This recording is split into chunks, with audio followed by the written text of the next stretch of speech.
BFM Business, Focus Retail, Noémie Vira. Bonjour à tous, ravi de vous retrouver. Au sommaire cette semaine, la nouvelle stratégie déco et maison de La Redoute.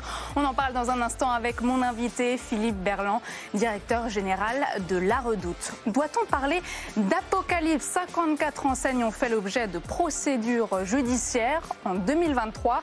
Ce sera le focus de notre expert Jean-Christophe Darcheville. Il est directeur général d'Altavia Retail. Et notre start-up cette semaine est spécialisée dans le linge de maison, Most. On recevra sa cofondatrice Jana Camara. A tout de suite. Focus Retail, la distribution de demain s'invente aujourd'hui. Cette semaine, j'ai le plaisir d'accueillir Philippe Berland. Bonjour, vous êtes directeur général de La Redoute. Merci d'avoir accepté notre invitation. Avec plaisir, Noémie. Bonjour. Et un petit nouveau dans la bande cette semaine, Jean-Christophe Darcheville. Bonjour, vous êtes directeur général d'Altavia Retail. Merci à tous les deux d'être sur ce plateau. Alors, La Redoute est née il y a 187 ans à Roubaix. Cette marque de vente par correspondance a traversé des hauts et des bas. Elle a connu un démarrage spectaculaire en 2014 et a fini l'année 2022 avec un volume d'affaires d'un peu plus d'1 milliard d'euros. Les Galeries Lafayette en sont aujourd'hui les propriétaires à 100% depuis mars 2022. Philippe Berland, qui dit changement d'actionnaire, dit changement de cap, nomination d'une nouvelle direction, ce qui semble se confirmer vous concernant. Qu'est-ce qu'a apporté ce changement d'actionnaire à ce jour à La Redoute ? Eh bien, écoutez, avoir un actionnaire qui partage notre vision du commerce, c'était vraiment ce qu'on cherchait à l'époque, puisque moi j'étais là avant, mais le fait que nous soyons maintenant dans le groupe Galeries Lafayette nous donne une assise financière évidemment importante, mais surtout une vision stratégique partagée.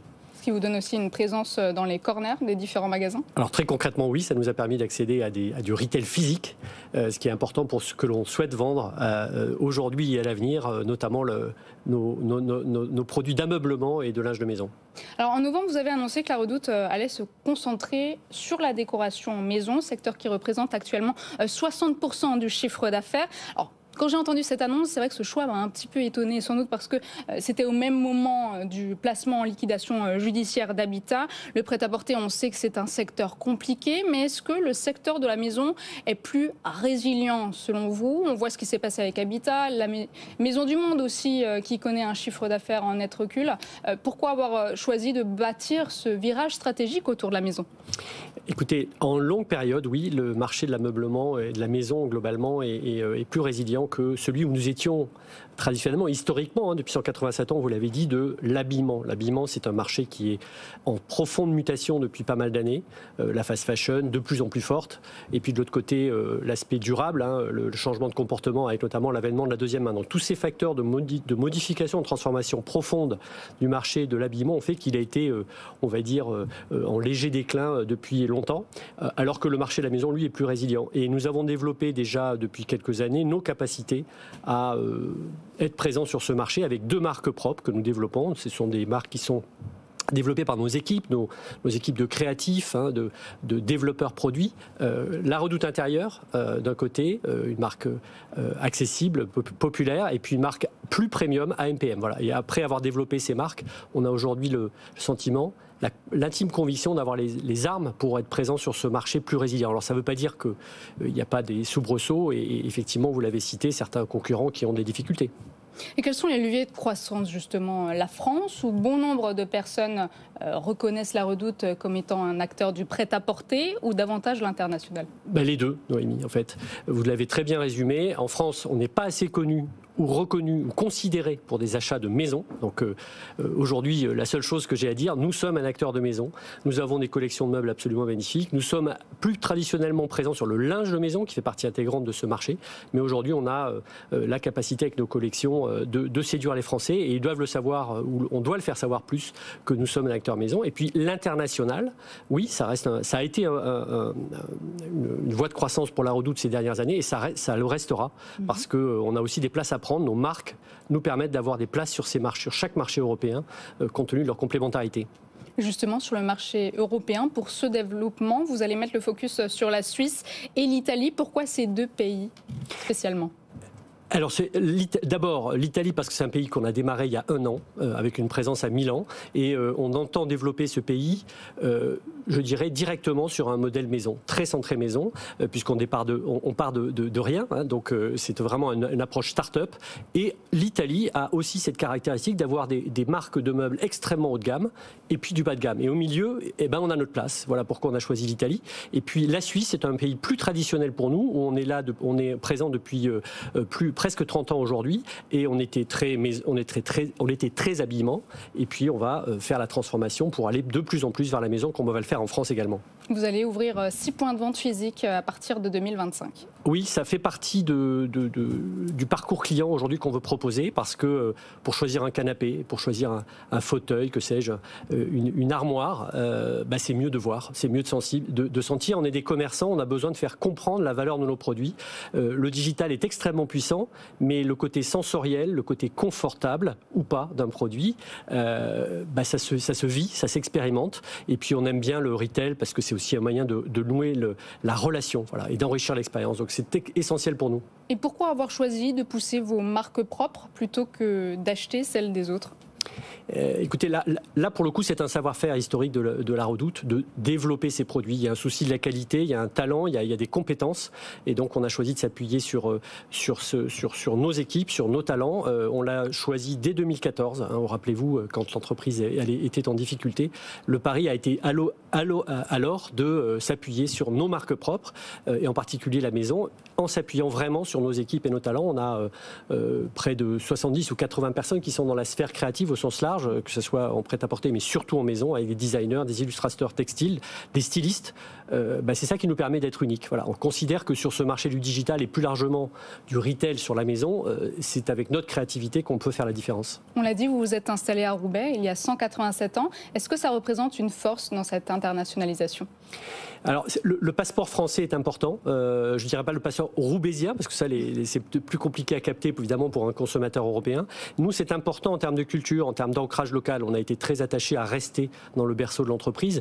Nous sommes exactement à l'endroit où l'entreprise a été créée il y a 187 ans. Donc ça nous paraît être important. Mais ce n'est pas une vision passéiste pour le passé, c'est une vision passéiste qui nous fait comprendre tous les jours d'où on vient, qui on a été, et cet objet un peu curieux d'un point de vue économique qui s'est transformé, puisqu'on était une filature de laine au départ, et aujourd'hui on est un pure player quasiment en mode et maison. Donc vous voyez, le chemin a été très long. J'aimerais qu'on revienne sur le marché de l'habitat, de la maison en 2023. Selon vous, comment on explique ce ralentissement ? Alors, différents facteurs. On est probablement encore en train de rééquilibrer les canaux de distribution entre le retail physique, le e-commerce depuis le Covid. Il y a eu ce premier facteur. Et puis, on a aujourd'hui, avec ces événements géopolitiques, le boom d'inflation sur l'énergie, avec cette guerre en Ukraine, les autres événements ailleurs dans le monde encore. Voilà, tout ce contexte géopolitique qui a déclenché cette inflation a fait monter les taux d'intérêt, a ralenti le marché de l'immobilier. Vendre du meuble quand il n'y a pas de transaction immobilière, c'est possible, mais c'est plus restreint. Enfin, disons qu'il y a un facteur de croissance qui n'y est pas. Pour le partager avec mes confrères, on voit une année 22 et 23 qui ont été, plus particulièrement 23, qui a été particulièrement ralenti. 24, on va voir si le facteur de l'immobilier se résout et nous redonne un boost de croissance. Donc, si la crise de l'immobilier continue, ce marché ne sera pas forcément plus résilient ? Non, en effet, mais les cycles immobiliers montrent, dans l'histoire de l'économie, il y a des cycles. Oui, il y a des cycles qui sont plus ou moins porteurs parce que l'immobilier est là, ou moins, ou pas. Nous, on est résolument optimistes et on pense que ça va revenir. Voilà. En tout cas, c'est le pari qu'on a fait il y a quelques temps et on y croit encore, évidemment. Puis après, il faudra se bagarrer sur la part de marché si le marché est moins porteur en lui-même. Mais on est vraiment convaincu qu'on a les marques et les armes pour se bagarrer. Et ça représente 60% du chiffre d'affaires, on le rappelle. Est-ce que la Redoute pourrait profiter de la disparition de magasins physiques tels que Habitat ? Bon, c'est jamais très positif, évidemment, de se réjouir de la disparition d'un concurrent, mais oui, indéniablement, Habitat a occupé dans le passé un positionnement qu'on vient remplir à notre tour. Évidemment, voilà, on verra dans les semaines qui viennent et les mois qui viennent ce que ça donnera. Mais en tout cas, c'est une disparition d'un concurrent physique. Nous, on est plutôt digitaux, mais je vous l'ai dit, on aimerait aussi avoir une présence physique qui nous portera. Vous allez potentiellement faire des annonces dans les semaines qui viennent ? En tout cas, vous l'avez déjà dit tout à l'heure, oui, dans nos plans, on ouvrira des points de vente au moins à l'international et en France, on sera opportuniste. Parlons justement de votre plan stratégique 2027 qui s'appelle des Great Air. Ça fait penser à Make America Great Again. Les rêves sont grands pour la Redoute ? Il faut rêver grand en tout cas. Si on n'ambitionne pas loin et haut, on décolle pas. Donc c'est ce qu'on a déjà fait en 2014, qu'on a souhaité redresser et sauver la marque. Et aujourd'hui, il faut à nouveau faire un rêve. Et ce rêve, on l'appelle le Great Air. Air, c'est la Redoute évidemment. Puis on était New Air, maintenant c'est Great Air. Vous voyez, c'est ce jeu de mots avec l'air et l'ambition qu'on entend porter. On a parlé de la situation de l'enseigne Habitat à l'instant. Ce matin, on va parler du nombre d'enseignes ayant fait l'objet de procédures judiciaires, de redressement ou encore de liquidation. C'est le focus de notre expert. Et ce chiffre, Jean-Christophe, c'est 54. Oui, effectivement, 54. C'était un chiffre qui me paraissait en tout cas intéressant et sur lequel il fallait effectivement pouvoir focuser. On s'est beaucoup effectivement parlé de transformation, d'entreprises en tout cas qui sont en évolution, notamment dans le commerce. Et ce chiffre de 54 correspond effectivement au bilan de l'année 2023 du nombre de procédures judiciaires impliquant des enseignes de commerce de détail. Et c'est un chiffre sur lequel je voulais moi revenir effectivement parce que, au-delà du chiffre qui paraît important aujourd'hui déjà en l'état, il a doublé par rapport à l'année 2022. On sait que le secteur de la mode est particulièrement touché. Est-ce que ce chiffre est réellement inquiétant ? Alors, inquiétant, oui. Si on prend le chiffre tel qu'il est, de manière brute, c'est un chiffre qui peut paraître inquiétant, effectivement. Par contre, il y a un point qu'il faut quand même avoir en tête, c'est qu'effectivement, le commerce reste une matière extrêmement vivante, extrêmement mouvante. Et effectivement, dans ce cadre-là, aujourd'hui, on peut voir les entreprises, ou en tout cas les enseignes qui vont un peu moins bien. Mais par contre, il faut, à mon avis, ne pas oublier non plus toutes les innovations, toutes les évolutions, toutes les révolutions, on vient d'en parler effectivement à l'instant, qui dynamisent ce secteur. C'est un secteur qui est extrêmement dynamique et c'est un secteur dans lequel, au quotidien, bon nombre d'acteurs apprennent à inventer, se réinventer, à repenser en fait le modèle du commerce de demain. À qui pensez-vous justement lorsque vous parlez inventivité ? Alors, c'est toujours un peu compliqué effectivement de citer des personnes parce que quand on en cite certains, on en oublie forcément d'autres. Du coup, je vais prendre un regard extrêmement subjectif. Il y a deux enseignes effectivement aujourd'hui que j'aime moi, alors des enseignes de cœur que je suis depuis quelques années. Alors la première c'est Leroy Merlin qui effectivement, alors c'est facile de prendre un acteur qui fonctionne bien sur le marché, mais il n'empêche que c'est un acteur qui a su se réinventer, s'inventer et accompagner ses consommateurs, ses habitants avec des services, des innovations, des choses en tout cas pour créer du lien ou du lien avec eux. Et récemment notamment une initiative que j'ai trouvée fort louable, qui était effectivement le Home Index, qui permet d'accompagner effectivement les consommateurs, leurs habitants, leurs clients. Je rappelle que c'est un indice environnemental. Exactement, excusez-moi. À l'instar du Nutri-Score, en fait, on a créé un indice, un indicateur qui permet de mesurer l'impact sociétal et environnemental que l'on a en tant que consommateur lorsqu'on achète un produit. Alors, c'est pas les nouveaux, Decathlon l'avait déjà aussi amorcé sur certains types de produits, mais je trouvais ça quand même extrêmement intéressant, cette capacité de se renouveler. Et puis un deuxième, dans un univers radicalement différent, j'aime beaucoup en tout cas le travail qui est apporté par l'enseigne Aromazone, et notamment dans sa capacité à suivre, à écouter et à interroger effectivement sa communauté. Et je trouvais ça intéressant parce que justement c'est une manière, certes un peu nouvelle, mais de mettre en exergue ses propres consommateurs, ses propres attentes pour les comprendre et prendre des décisions, qu'elles soient tactiques ou stratégiques dans son offre produit. Alors, j'ai bien conscience que les exemples que je viens de donner là sont des exemples qui sont spécifiques à des entreprises, à des secteurs, à des activités. Le propos, il n'est pas d'aller prendre quelque chose pour le dupliquer. Par contre, ce que je trouve moi extrêmement intéressant dans cette approche, c'est de se dire comment, en tant qu'enseigne, j'arrive à penser, à me repenser moi, pour créer du lien ou du liant toujours plus fort avec effectivement ma cible. Quels sont les conseils justement que vous donneriez pour repenser ce lien client ? Alors, c'est toujours un peu difficile de se positionner en arrivant et en expliquant voici les grands conseils qu'il faut faire. Il y a un domaine dans lequel moi je suis en tout cas expert, c'est le domaine de la communication dans l'accompagnement des retailers. Et effectivement, il y a trois piliers auxquels moi je crois en tout cas. Le premier, j'allais dire, il est vieux comme le monde, ou en tout cas il est vieux comme le commerce. C'est effectivement ce qu'on a appelé pendant très longtemps l'USP, l'Unique Selling Proposition. En gros, en deux mots, pour le résumer, c'est cette capacité que l'on a à proposer ou à apporter à ses consommateurs sur ce marché une valeur différenciante compétitive. C'est vraiment cette capacité-là. On parlait tout à l'heure de la capacité à aller batailler, à aller chercher effectivement des parts de marché. Et ben, au-delà des parts de marché, il va y avoir un vrai combat qui va être porté demain par les enseignes et par les marques. C'est cette capacité à aller chercher des parts de cœur parce qu'on a besoin de gagner la préférence du consommateur. Ça, c'est le premier point. Quelle est la différence compétitive que j'apporte sur mon marché? Le deuxième point, il en découle directement, il va être quelle est l'expérience que je propose effectivement à mon consommateur au vu et au Graal en tout cas de cette différence compétitive. Et cette expérience, on peut la chercher à différents niveaux. Est-ce que c'est une expérience de point de vente? Est-ce que c'est une expérience de service? Est-ce que c'est une expérience bien évidemment de produit? Est-ce que c'est une expérience de promesse? Et là aujourd'hui effectivement on a plein d'angles, plein de sujets qui nous aident à aller travailler effectivement ces expériences dites multipliées. Et puis le dernier point, c'est effectivement à l'heure des écrans démultipliés, je crois qu'on passe à peu près 5 heures devant nos écrans, il est quand même difficile d'aller créer du lien, ou en tout cas du lien sur la durée, du lien durable, pour justement rester dans le scope ou dans le giron effectivement de nos clients. Je crois que si je ne m'abuse, notre temps d'attention est d'à peine 8 secondes, je crois, sur les sollicitations qu'on a.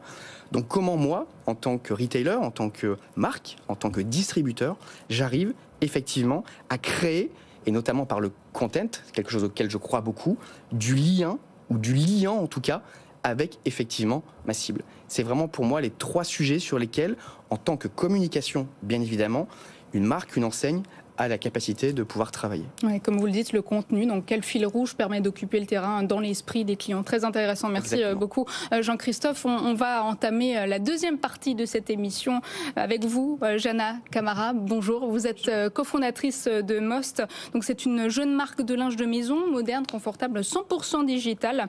Une DNVB qui est née en 2019 et cette date justement me semble importante. On va tout de suite en parler. Vous avez donc créé cette start-up en 2019, certainement pleine d'espoir, d'entrain, et puis peu de temps après, cette pandémie qui déferle sur le monde. Que vous vous êtes dit à ce moment-là?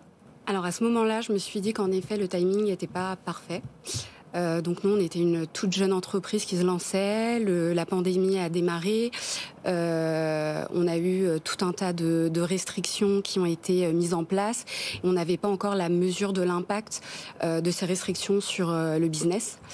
Donc suite à l'annonce, aux premières annonces, on a fermé le site. En fait, on a arrêté la livraison les 10 premiers jours parce qu'on savait pas trop comment se positionner par rapport aux livraisons, par rapport aux approvisionnements. Et suite à ces 10 jours de réflexion, on a décidé de réouvrir le site. Et en fait, ce qu'on a cru être peut-être un coup sur le business a finalement été un accélérateur incroyable finalement. Et c'est très paradoxal, mais c'est vrai que la pandémie pour nous a été un véritable coup d'accélérateur de la croissance de Most. Ça a été révélateur pour vous. Vous proposez du linge de maison premium, pas d'entrée de gamme ni de milieu de gamme. Pourquoi ce choix ? Le choix, c'était vraiment de proposer ce qui se faisait de mieux à nos clients. L'idée, c'est vraiment de remettre le confort au cœur de la maison et de proposer des bons produits, du bon linge de lit, du bon linge de bain à nos clients. Vous proposez donc des produits qui sont confectionnés en France et au Portugal. Comment garantissez-vous cette transparence, cette responsabilité ? Alors, comment on la garantit, c'est qu'on communique dessus, on en parle. Déjà, on fait un travail en amont de sourcer, de travailler, de sélectionner des ateliers qui répondent à nos critères et à nos cahiers des charges. Et puis, surtout, ce qui est important pour nous, c'est de communiquer tout ça. C'est de communiquer la transparence, c'est de communiquer les ateliers avec qui on travaille et La communication avec votre communauté, c'est très important, c'est ce que vous soulignez. C'est ça. C'est vraiment l'idée, en fait, c'est ce qui m'avait déplu un peu dans l'expérience précédente, quand j'ai auparavant cherché du linge de lit, c'était vraiment le manque de transparence par rapport au linge de maison. Et l'idée, c'était vraiment de trouver des acteurs qui puissent nous accompagner sur ce terrain-là. Qu'est-ce qu'avez-vous à répondre à ce que vient de dire Jana Camara ? Est-ce qu'il y a un manque de transparence concernant le linge maison ? Écoutez, ça appartient à chaque enseigne. Ce qui est sûr, c'est qu'aujourd'hui, déjà la loi va nous obliger à publier beaucoup plus de choses. Donc ça, c'est probablement pour répondre à des besoins consommateurs que vous décrivez, de besoins et de désir d'avoir plus de transparence. Donc déjà, ça va être quelque part un peu réglé. Après, la question du sourcing est une question complexe. Effectivement, vous privilégiez le proche, l'européen. C'est ce qu'on fait aussi. La question, c'est quel est le prix à payer pour le consommateur. Effectivement, indéniablement, si vous sourcez en France et au Portugal, c'est plus cher que si vous sourcez plus loin. Donc je pense que quand vous êtes une enseigne jeune comme vous, je trouve ça très bien de partir en partant de la feuille blanche et de partir directement sur un positionnement que vous souhaitez d'abord. Je pense que le désir et la vision du créateur de l'entreprise est importante, de l'entrepreneur, et puis elle correspond à une attente des clients indéniablement. Puis vous avez nous, une vieille marque, plus ancienne en tout cas, et vous avez historiquement des positions et des clients qui sont un peu différents. Une partie des clientèles qui ne peut pas se payer quand même du Made in France, c'est pas tout à fait le même prix. Et du coup, vous avez une adaptation à faire. Là aussi, une transformation dans l'offre produit. Comment vous partez d'un sourcing plus lointain à ramener des choses, parce que par volonté, par conviction, il faut le faire. Et puis pour proposer des gammes de prix différentes. Voilà. Mais je pense que quand on a la chance d'être une start-up, il faudrait vivre selon son rêve. Et je vous salue. Et d'ailleurs, le fait que vous lanciez sur ce marché montre qu'il y a vraiment un dynamisme et une appétence des clients et souligne le dynamisme de ce marché de la maison. Chez La Redoute, vous visez la neutralité carbone en 2030. Est-ce que ce virage vers la maison va aussi vous permettre d'améliorer ses performances environnementales? On parle de 3 à 4% de retour pour les meubles, alors que le prêt-à-porter, c'est 20%. Oui. Alors, c'est peut-être un peu moins, mais peu importe. Vous savez, dans l'empreinte carbone d'une entreprise comme La Redoute, la question du retour pèse assez peu. On pense, quand on pense à e-commerçant, que ce qui fait l'empreinte carbone, c'est les allers-retours produits. Il pèse, il compte, je ne vais pas dire le contraire. Mais la réalité, c'est que quand vous êtes un retailer et que vous vendez les produits de votre marque, c'est ça qui coûte de l'argent. C'est la fabrication des produits. Donc, il faut abaisser le taux de retour parce que ça contribue à l'abaissement de l'empreinte carbone. Il faut. Donc, c'est la transparence, le maximum d'informations, la qualité des livraisons. C'est toute l'expérience qui fait que vous ne retournez pas le produit. Donc, pour abaisser ce taux de retour. Mais il y a tellement de sujets pour abaisser l'empreinte carbone quand vous êtes, encore une fois, metteur en marché. Et c'est ce qui coûte de l'argent, c'est la fabrication des produits elles-mêmes. Vous avez 2 actualités, Jadin Camara. Vous allez lancer une gamme de rideaux dans quelques jours. Pourquoi ce choix? Les clients vous l'ont demandé? Tout à fait. Tout à fait. C'est l'idée avec Moss, c'était vraiment d'investir un peu toutes les pièces de la maison. Donc on a commencé avec le linge de lit, puis le linge de bain, et au fil du temps, voilà, l'idée c'est vraiment d'apporter du confort à nos clients, et ceci en investissant toutes les pièces de la maison. Et c'est vrai que les rideaux est quelque chose qu'on nous a beaucoup demandé, parce qu'il est difficile de trouver des rideaux bien faits, 100% matière naturelle, qui soient aux bonnes tailles. Enfin voilà, c'est un peu un parcours pour trouver des rideaux qui peuvent... Et vous allez lancer une autre gamme aussi en ce début d'année? De quoi s'agit-il? C'est ça, on va investir également une nouvelle pièce, ou en tout cas une nouvelle catégorie. On va lancer le homeware en courant semestre 2024, premier semestre 2024. On va tout de suite passer aux chiffres de la semaine avec notre expert. Et cette fois avec vous, Jean-Christophe, on va parler d'intelligence artificielle. C'est vrai que ça peut être un atout clé lorsqu'on souhaite réinventer le commerce, le modèle de demain. Effectivement, il y a un chiffre qui me semblait important, c'était 80%. En fait, une étude est tombée récemment expliquant que 80% des entreprises auront, d'ici 2026, utilisé des API, ou en tout cas des modèles d'IA générative dans leur processus de production, ou en tout cas dans leur modèle de mise en commercialisation.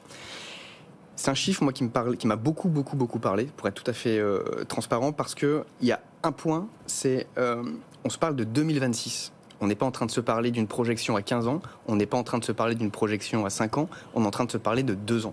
Et donc d'ici 2 ans, effectivement, le tsunami, comme on a l'habitude d'en parler, le tsunami en tout cas lié à l'IA, devrait effectivement accompagner bon nombre d'entreprises dans la manière d'optimiser leur productivité. Alors, même s'il est vrai qu'aujourd'hui, ce qu'on se parle beaucoup, c'est un buzzword qui est extrêmement présent, l'IA est déjà quand même extrêmement présente dans les entreprises. Elle est de manière sur une IA qu'on va appeler l'IA prédictive. Là, aujourd'hui, l'une des petites révolutions qui est en train d'arriver, et effectivement, il faut la regarder avec un œil un peu distancié pour l'instant, c'est notamment l'impact qu'aura l'IA générative sur surtout la production. Et avec, encore une fois, parce qu'on se parlait d'optimisation, on se parlait de production et on se parlait de transformation, l'un des enjeux qui est intéressant, c'est la promesse de gain de productivité que l'IA pourrait nous faire gagner sur certains leviers. Ça veut dire qu'on va être remplacé par des machines ? Non, je pense pas qu'on ira jusque-là. Encore que, on a vu ces questionnements-là arriver quand on a vu le digital, quand on a vu arriver l'e-commerce. La Redoute a vu l'e-commerce arriver aussi frontalement. Ça a posé beaucoup de questions. La data a eu ça aussi, cet aspect-là. Il y a effectivement, devrait, on va pas se mentir, transformer ou en tout cas faire évoluer un certain nombre de modèles. Certainement dans les process et puis certainement dans des postes. À l'instar, là récemment, je crois, c'est le 17 janvier dernier où Google annonçait effectivement supprimer une centaine de postes dans des endroits clés, notamment liés à la publicité, parce que c'est des leviers en tout cas qui pouvaient être automatisés. Maintenant, de là à dire qu'on va être remplacé par des machines, je crois que la marche est encore beaucoup longue. Ça va être encore une longue marche, comme vous dites, Jean-Christophe. Merci à tous les trois d'être venus sur ce plateau pour parler de la nouvelle stratégie maison et déco de la Redoute. On se retrouve la semaine prochaine. Focus Retail, la distribution de demain s'invente aujourd'hui.